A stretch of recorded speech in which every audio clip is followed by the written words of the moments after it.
In Scottish folklore the Fachan, or Fachan one Fachan, Diriaclin-ided or Dithreach, dwarf of Glen Etive, is a monster or giant described by John Francis Campbell in popular tales of the West Highlands as having a single eye in the middle of its face, a single hand protruding from its chest instead of arms, and a single leg emerging from its central axis.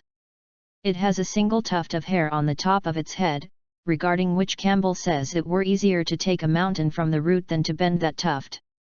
Campbell draws attention to the possible influence of creatures from Arabic tradition such as the Nesnas or Shik, described as half of a human being and hopping about on one leg with great agility. Douglas Hyde quotes Campbell's description in his collection of Irish folklore Beside the Fire and refers to an Irish manuscript in which a similar monster is described.